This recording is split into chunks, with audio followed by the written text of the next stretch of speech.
Okay, so are we all ready?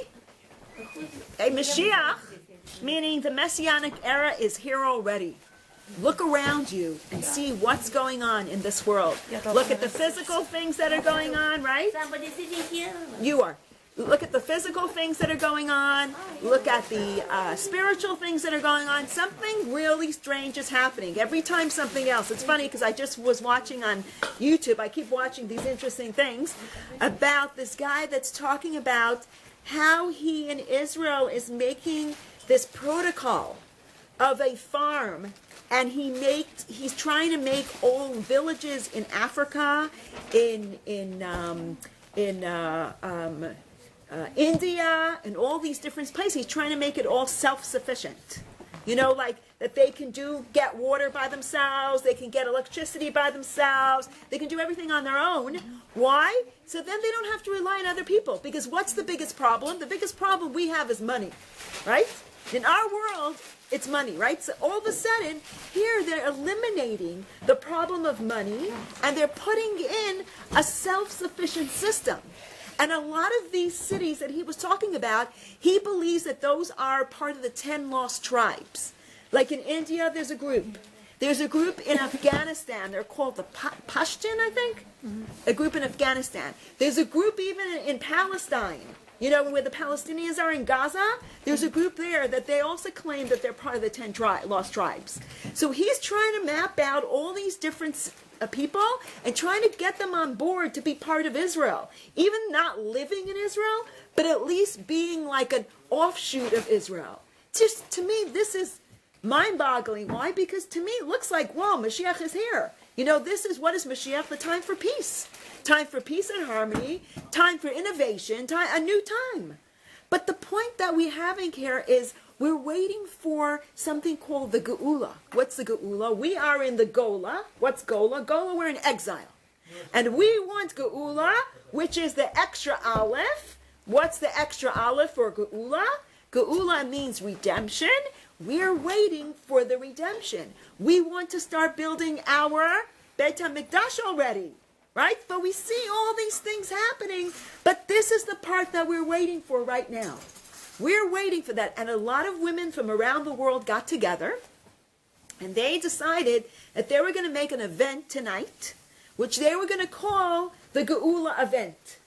This is basically that we should come and sing and dance and pray and say things to bring and closer. And make l'chaim, of course, to bring closer the Geula.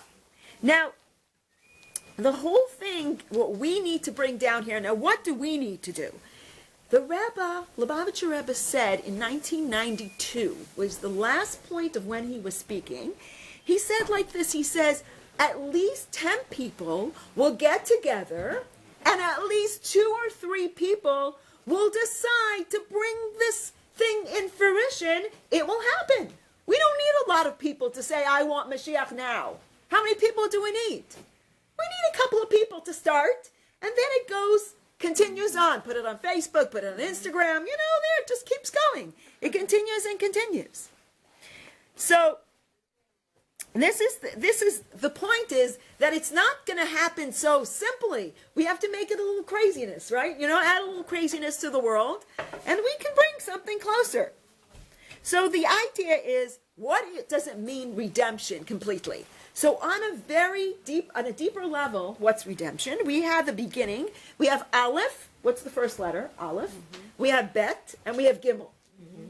Aleph, the first letter, before the world was created, the Torah was created. What's the first letter of the 10 Commandments? Anybody know the first letter of the 10 Commandments? The first word is Anochi. So the first letter is an Aleph, right? Torah is Aleph. What's the Bet? The Bet is when the world is created. How did God create the world? With Bereshit, with the letter Bet. And what's Gimel? Gimel is Geula, right? So we have Aleph, Bet, Gimel.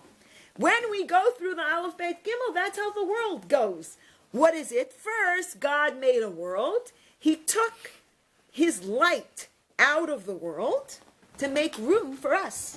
Because if we had God's light all over this world, what would happen?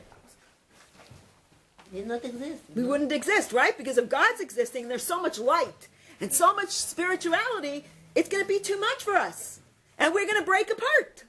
So what did God do? He removed his light, and then he put little bits and pieces back into the world so that we can exist. So it's not overwhelming for us. So what happens? We have the Aleph, Anochi. God is bringing us the Torah to bring back into the Bereshit, to bring back into the world these little acts of goodness and kindness. When you do one little act of goodness and kindness, what happens? You're bringing a little bit more light into the world. And what happens if we have so much light? After a while, it's going to be redemption. All these little lights coming back into the world. That's what we need. So we need the Aleph from Anochi, the Torah, to bring back all those lights back into the Bet, Bereshit, and then we will have Geula, complete Geula in the world. So now what can we do? We have to do more acts of goodness and kindness. Every little act of goodness and kindness brings more light. How do we know when it's done? Somehow we will know. But little by little, let's keep adding more and more and more. And we have to live in this new world as it's the world of Mashiach. We shouldn't live like the old days, like the anti-Semites were always coming and killing us, the pogroms and the Nazis and Stalin. Now we're living where? In a free world. So we have to live a Mashiach-tic world. We have to try to live the world of Mashiach. It's a different world. We have to be more positive. Look at the world in a more positive way. When you start to look at things in a more positive way, what happens? More light. More light, right? We bring more light inside. Good, become good. Trach gut wird sein good. Think good, it will be good. Exactly. The more we think about good things, the more it will be good. So as we go on, especially now that we see in this world so much light coming up, we need to add a little bit more light. For so many generations, we had lights and more lights and more lights and more lights, right? Until now, we are on the shoulders of many, many people. And our generation is not the greatest generation in the world, right? We have problems, of course, but at least we have freedom. We have freedom right now to choose to be good and to be happy. Because nobody's on our back saying, you're not allowed to do anything. I'm going to kill you, God forbid, if you do something, right? Like the Nazis, like Stalin, like all these previous generations. Now we have it pretty good. Even though the last little drop are trying to hold on, and it can't get it. And I actually saw today something very interesting.